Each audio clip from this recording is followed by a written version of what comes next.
Las mujeres con estudios universitarios completos ganan 20% más que los hombres con el mismo nivel de estudios. De este tema hablamos cuando se presentó el informe Desigualdades Persistentes, Mercado de Trabajo, Calificación y Género del Programa de Naciones Unidas para el Desarrollo. O sea, porque es un titular, ¿no? Un titular que llama la atención, que tiene un contenido atrás del que vamos a hablar ahora con dos coordinadoras del informe que recabaron los datos y después hicieron la lectura de los mismos. En la presentación de ese trabajo, como adelanto, como previa a la entrevista, en la presentación de ese trabajo estuvo Judith Sutz, coordinadora académica de la Comisión Sectorial de Investigación Científica de la Universidad de la República. Ella se refirió a la brecha de género que ocurre en la Universidad de la República y además señaló su preocupación para el futuro. El tema es el futuro. Y yo ahí tengo una gran preocupación. El sistema de evaluación académico cada vez exige más. Ahora resulta que no solamente tenés que estar graduado o tener maestría, en la cual las mujeres seguimos siendo mayoría, sino que tenés que tener doctorado, en la cual las mujeres dejamos de ser mayoría porque claramente hay un atraso que está en la edad reproductiva. Ahora hay que tener postdoctorado. ¿Qué va a pasar si uno, para competir en el mundo académico, no por los papers que escribe, o no por la teoría que hace, o no por los resultados que obtiene, sino por los títulos que necesita?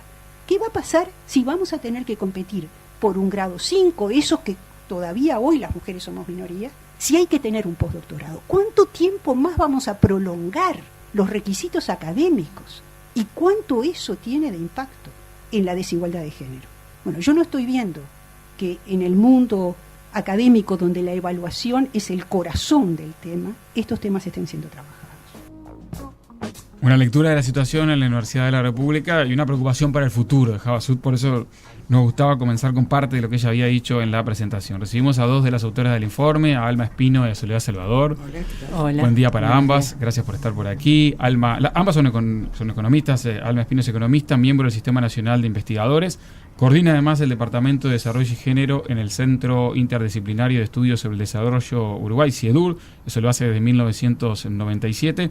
Y desde agosto de 2011 es responsable de Género y Economía. Esta es una materia opcional, ¿no, Alma? Así es una materia opcional para los alumnos de la licenciatura en Economía, que está funcionando desde 2011 con una interesante presencia de... ¿Toman la opción? Chicas y chicos. Sí. Bien. ¿Y hay más mujeres que hombres? ¿Eso será? Hay más mujeres que hombres, pero este año, por ejemplo, es uno de los que tenemos más varones en clase. Son unos 26 alumnos, que es un buen número para una opcional.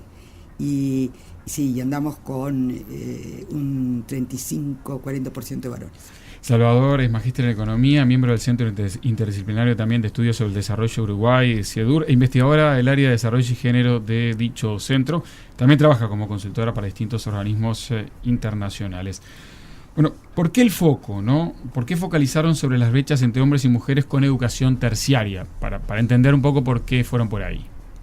Y bueno, es una preocupación, o sea, era un llamador que siempre se ponía en todos los informes. No sé si ustedes, supongo que han hecho difusión siempre de cuando salen informes a veces de el Observatorio de Género, del Instituto de las Mujeres, nosotros mismos en el mapa de género que hacemos para el PIT-CNT, y desde antes, o sea, siempre como que ese era el punto, ¿no? De distintas investigadoras sobre temas género, también en el Departamento de Sociología de la Facultad de Ciencias Sociales, siempre ponían como ese acento, ¿no? Cuando analizabas las brechas salariales, llegabas a ese punto, de decir, bueno, el tema se complica cuando tienen nivel terciario, ¿no? Porque ahí las brechas son mayores y uno tenía como esa inquietud de saber, bueno, pero ¿y qué pasa? ¿No? Porque ahí tenemos una población bastante más homogénea, como dice Alma, no en términos relativos, no estamos en el conjunto de la población que pueden tener formación o no. Acá sabemos que tienen una formación, tienen un certificado para demostrar, ¿no? Esa formación que tienen, y bueno, y aparte de su experiencia, etcétera.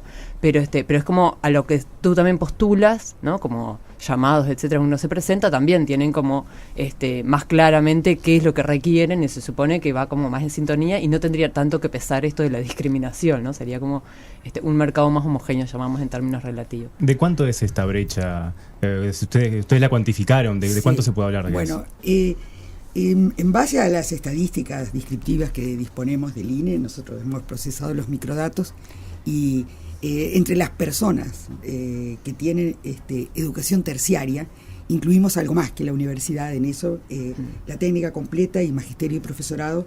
Ahí tenemos que, si uno mira el promedio, es como ustedes señalaban, un 20% de diferencia, es decir, las mujeres ganan en promedio con estudios terciarios 20% menos que los varones en igual condición. Si en cambio nos fijáramos en la universidad similar o completa o el posgrado completo, allí encontraríamos todavía diferencias mayores, es decir, que andan en torno al 25-26%. Hay posgrados, más educación, más diferencia. Exacto. Es una paradoja que ustedes marcan. Más inversión sería una suerte de paradoja, ¿no? Es decir, cuanto más invertís, más importante es la brecha de género.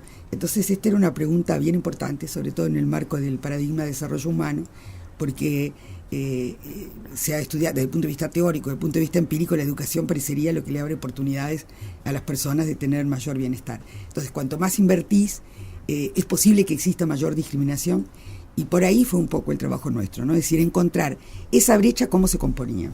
Esto no quiere decir que la educación no sirva, ¿no? Para la población en general, la educación tiene efectos positivos. Sí, de hecho, muy positivos, porque si uno mira el mercado de trabajo en su conjunto, puede observar que las mujeres están mucho más calificadas que los varones.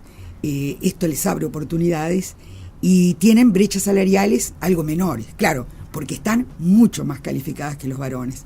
Parte de la explicación de estas diferencias entre el total y los que tienen educación terciaria es que cuando pasás a controlar solo por educación terciaria, los niveles educativos de varones y mujeres son más similares, ¿entiende?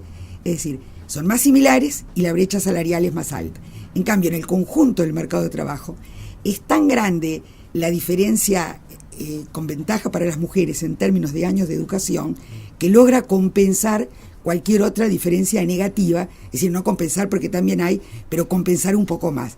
La brecha en el conjunto del mercado laboral anda por el 10%, más o menos. Claro. ¿Y qué efectos tendría la educación en un mundo ideal, en un mundo sin discriminación? Se tendría que verificar que a mayor educación, mayor salario, mejor calidad de vida, digamos. Un poco, claro. Esa es la idea. Ahí va.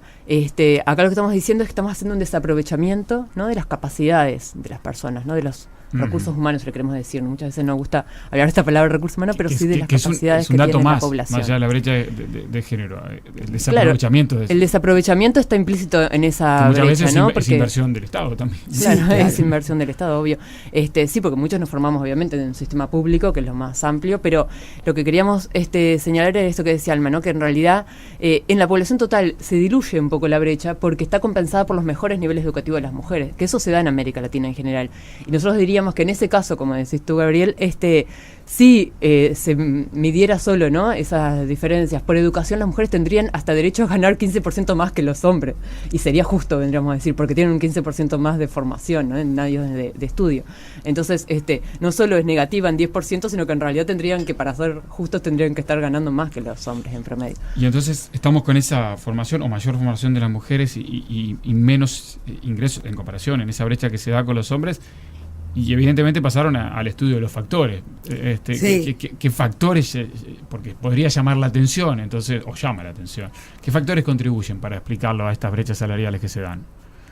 Y ahí una cosa también le decía Alma, que hasta ahora no le hemos dicho, está bueno reforzarla acá, que estos análisis econométricos, que son regresiones, donde se busca como limpiar un poco las diferencias que tienen que ver con esto de las características no educativas, otras características vinculadas al estado civil, a la edad, etcétera, esas cuestiones que capaz que explican, ¿no?, esa diferencia, la edad en términos de la experiencia laboral, etcétera, pero encontramos que las variables no vinculadas, lo que tiene que ver con el sexo, ¿no?, lo que dice qué es lo que tiene que ver con características de diferencia entre hombres y mujeres, pero que no se recogen las otras variables que se han considerado en la regresión, y también otras que introdujimos porque sabíamos por estudios previos que ya había hecho Alma con Verónica Amarante desde el Instituto de Economía, que la segregación ocupacional, que acá lo que hicimos fue introducir como distintas medidas de segregación ocupacional por rama de actividad, ¿no?, que son los sectores, ¿no?, comercio, industria, servicios, etcétera, por tipo de ocupación, que hace una desagregación más jerárquica, ¿no?, te ponen los gerentes, directores como en un primer nivel y después te va desagregando profesionales de nivel superior, de nivel medio, y hasta los peones, ¿no?, como una desagregación más ocupacional, y también segregación por tamaños de empresa. Usamos otras medidas posibles porque también sabemos que las mujeres se concentran a veces más en empresas chicas, entonces a ver si eso explicaba.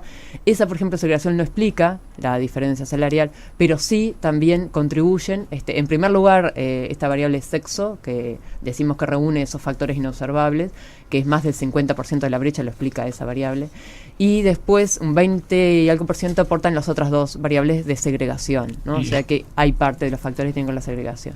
O sea que ustedes en el informe explican dos tipos de segregación en grandes líneas, ¿no? Hablan de una segregación vertical y una segregación horizontal. Algo así. ¿Podríamos explicar qué es cada una de ellas? El concepto la idea de segregación es de segregación de género, es la concentración desproporcionada de mujeres en determinada rama de actividad, tipo de tamaño de empresa o tipo de ocupación. ¿Por qué desproporcionada? Bueno, porque si las mujeres son más o menos el 40% del mercado laboral, uno podría esperar que más o menos en todas las ocupaciones o en todas las ramas de actividad tuvieran esa distribución.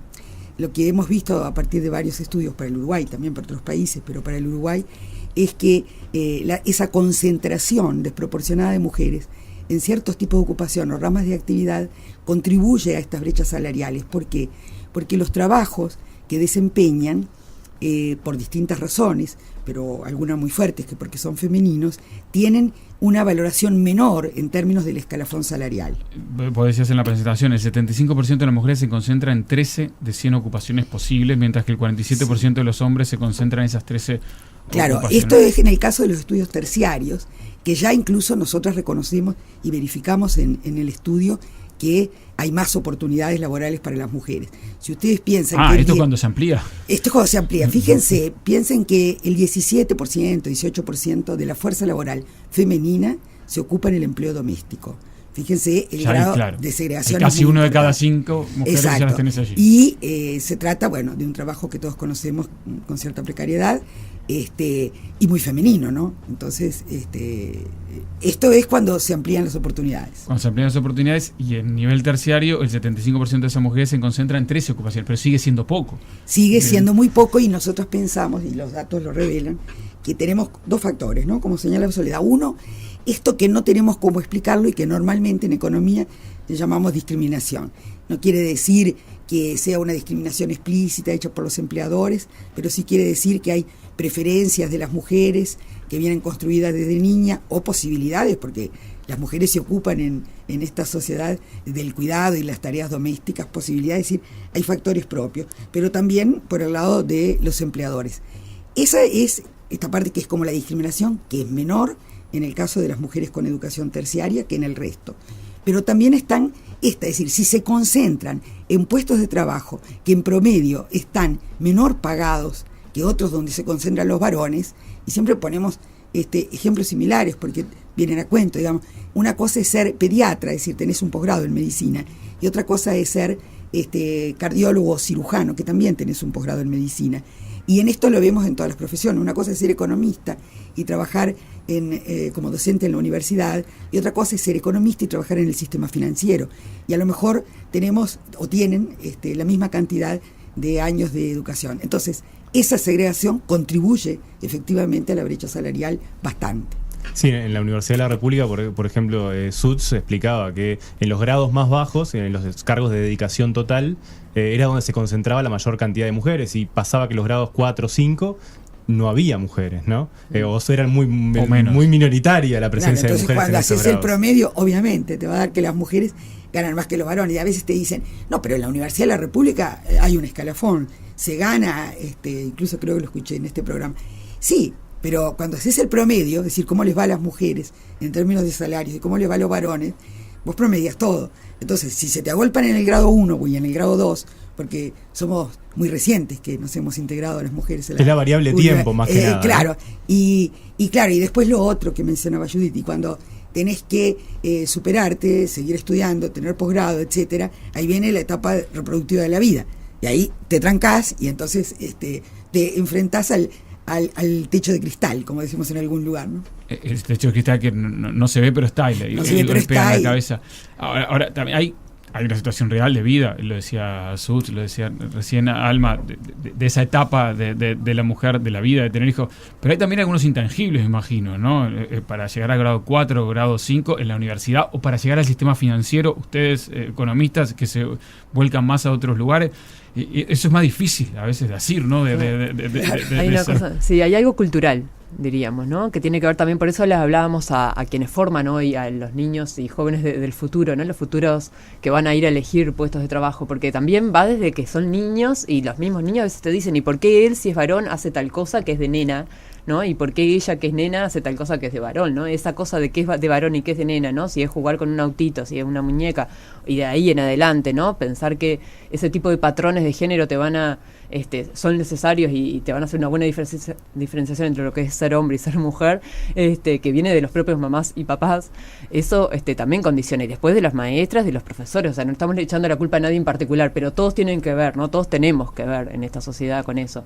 ¿Qué es lo que transmitimos? Se identificaba claramente cuando hacemos estudios cualitativos, y ya también Karina Batiani y Rosario Aguirre en sus estudios lo muestran, cuando uno va a hacer entrevistas, ¿no? A quiénes son los que contratan o las mujeres, qué puestos eligen para trabajar, prefieren a veces trabajar en puestos que les permiten conciliar mejor su vida familiar y laboral, y también los que los emplean prefieren hombres o mujeres en función de ese tipo de parámetros que tienen atrás, ¿no? Claro, que son en la construidos. selección de personal ya están estos factores culturales operando, digamos. No, y de hecho, en esto que comentaban, la propia elección de las carreras profesionales que elegimos las mujeres. ¿Dónde se concentran La las concentración empieza por ahí, en campos disciplinarios tradicionalmente considerados femeninos. Maestras, sin lugar a dudas. Maestras, profesoras, en ciencias sociales más que en otras ciencias. Es decir, hay Más que en desde... ciencias duras, ciencias Exacto, sociales. o en ingeniería, ¿no? Entonces ya desde ahí los campos disciplinarios elegidos. Bueno, uno siempre dice derecho, va a haber más, pero en derecho, viste que, es más bueno, parejo.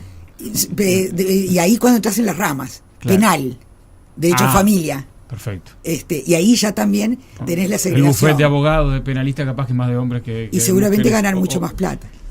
Estamos con Elba Espino y Soledad Salvador. Hay muchos tweets, mensajes, correos. Ya volvemos. Estamos hablando de este trabajo, desigualdades persistentes, mercado de trabajo, calificación y género. También mencionaron en la presentación algunas políticas públicas que se están analizando, otras posibles. Vamos a hablar de eso un poquito hacia futuro.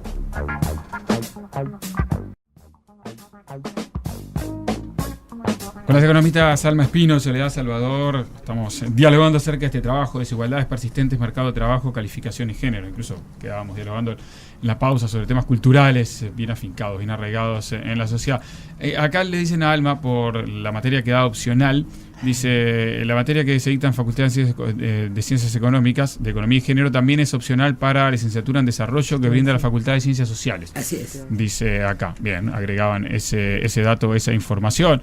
Después dice Gonza, preguntarle si el problema está en que la mujer prefiere hacer pediatría o a cardiología, o si es que el cardiólogo gane más que el pediatra.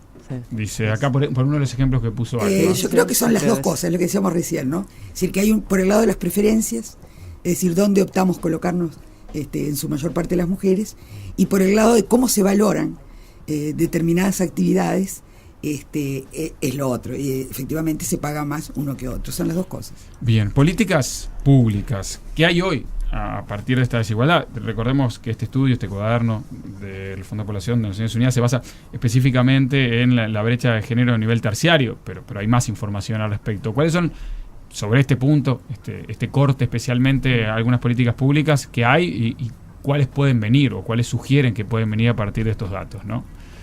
Yo creo que ha habido, a nivel de la Universidad de la República, por ejemplo, ha habido avances importantes en resoluciones aprobadas por el Consejo Directivo Central a partir del 2012, y como es renovar, proceder a la postergación de la renovación de los cargos docentes en la Universidad de la República, si en ese año estás afectado, digamos, por la maternidad o la paternidad, porque esto realmente era un obstáculo muy importante, ¿no? Es decir, era un año que una mujer perdía, entre comillas. Eso ya está aprobado. Porque acá dice, soy profesional con posgrado y dejé de trabajar para tener que cuidar a mis hijos, ahora ya de grande, ¿cómo reengancharme? Pregunta. Otro gran tema. Bueno, esa es típica, ¿no? Es decir, la suspensión de la carrera profesional debido a que cada vez se da menos, porque se dice que esa curva donde las mujeres abandonaban en edad reproductiva cada vez se observa menos.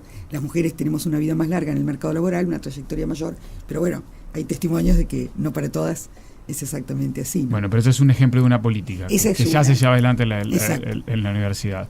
Sí. Nivel más amplio, saliendo de la universidad. Claro, a nivel del Estado, todo esto del programa de calidad con equidad del Instituto de las Mujeres busca contribuir con esto, ¿no? De entrar dentro de las empresas y cuestionarles, ¿no? Sobre dónde se ubican los hombres, dónde se ubican las mujeres y por qué razón están en donde están y cómo son entonces los llamados, ¿no? todo ese tema de evaluación, porque a veces también Mariela Quiñones y la gente de Departamento de Trabajo de la Facultad de Ciencias Sociales han hecho estudios, por ejemplo, dentro del sector financiero, identificando esto, ¿no? Como cuáles son esos patrones masculinos y femeninos en los propios sistemas de evaluación, ¿no? Que ya de por sí el cómo uno valora el desempeño, ¿no? De un trabajador y cómo eso le hace ser más propenso a ascensos, etcétera, tiene que ver con cuestiones de género atrás también, ¿no? En las concepciones. Sí, una de las recomendaciones que hace es que haya procesos de contratación transparentes, ¿no? Exacto. Porque ustedes han mostrado que la diferencia que hay, el acceso a cargos jerárquicos en mujeres en el sector público comparado con el sector privado, que ahí se nota una diferencia. Claro, el sector público siempre se reconoce como el patrón menos discriminador, en términos de que tiene formas muy transparentes, en general, ¿no? Tanto para acceder a un empleo, que es por concurso, o para ascender, ya está determinado si son tantos años de antigüedad, si es esto, si es lo otro, es decir, es clarísimo, ¿no? Entonces, esta es muy importante. Y en Uruguay... El sector privado es mucho más heterogéneo, ¿no? Es mucho más heterogéneo, y de acuerdo a varios estudios, en Uruguay, si uno, mirando la encuesta de hogares, te preguntan, ante la pregunta, ¿cómo consiguió el empleo?, es mucho por redes sociales, es decir, no tanto esto salió publicado, me postulé, hubo un llamado. Entonces todo eso dificulta porque, claro, los varones suelen tener mejor inserción en ciertas redes que las mujeres. Entonces, hay una sola cosa que quiero decir, no me lo están preguntando, pero yo hoy escuché de mañana a Darwin. Un disparate mío. No, un disparate de Darwin. Vale, No. pero eso es como corrupción en la FIFA, no hay novedad. Exacto. Disparate de Darwin. No, pero sabéis que, como él había dicho antes, la gente me felicita porque yo digo lo que otros piensan, y es así. Es decir, él dijo: las mujeres son más caras. Nosotras, precisamente Soledad y yo, hemos hecho un trabajo para OIT hace varios años, para Uruguay, pero era un trabajo más amplio para varios países de la región. Y efectivamente las mujeres en términos monetarios no somos más caras que los varones, entre otras cosas porque existen políticas públicas, porque existen recomendaciones de OIT, por ejemplo, de que el pago de la licencia por maternidad o ciertas otras beneficios vengan de una renta general, es decir, no las paga el patrón. Patrones, hombres y mujeres, y trabajadoras y trabajadores, aportamos para que precisamente eso no sea una carga que sirva como no es la negación como de excusa. que es más cara, sino que el aparato estatal compensa eso, digamos. Bueno, y en todo caso seríamos más caros los seres humanos todos. Está Porque bien. las mujeres no son más caras porque tienen hijos. Digo, los hijos los tenemos todos. Pero no le des el argumento a Darwin, va a terminar diciendo que son más caras, pero las paga el Estado. No es para Darwin, sino porque me parece que es lo que piensa mucha gente. Mira, yo no sé si este pensamiento lo tienen de muchas mujeres o no, pero a mí me recuerda a la discusión de la ley de cuota, ¿no? Que muchas veces viene este tipo de pensamiento. Discurso insultante para la mujer. Las brechas las determina nuestra capacidad intelectual, no nuestro sexo. ¿No? ¿Eso lo escuchan desde las mujeres también? Sí. No me vengan con esto, no me vengan con la brecha, con los datos, con los números. Si yo tengo capacidad, llego. Yo creo que es una forma, como otras, de mirar lo que pasa en la sociedad, y sí existe ese tipo de argumentación. Muchas veces se debe a mujeres que están colocadas en puestos altos, que han sido muy exitosas en sus carreras o en su vida. Entonces sienten que, como ellas llegaron, y que eso se debe a su capacidad, seguramente todas podrían. Nosotros decimos que obviamente la parte personal es muy importante, pero el contexto lo puede ser aún más. Bien. Bueno, y acá ya nos vamos al tema de privados y embarazos. Bueno, es muy diverso el panorama, pero es claro que se reproducen los problemas que me están diciendo en la radio. Que miremos el equipo. No hay duda, nosotros somos parte, también que somos más hombres y mandamos los hombres. Pero ahí mi costado femenino y el costado femenino del sueco compensan, que son muy amplios. Alma Espino, Soledad Salvador, espero ese trabajo de la OIT, si lo tienen, se los pido sí, después. Claro, Se los pido, así tengo argumentos para las discusiones en las que siempre pierdo con Darwin. Gracias a ambas por esta visita. Gracias a ustedes. Gracias a ustedes. No toquen nada. Dirección: Joel Rosenberg, Carlos Tanco. No toquen nada.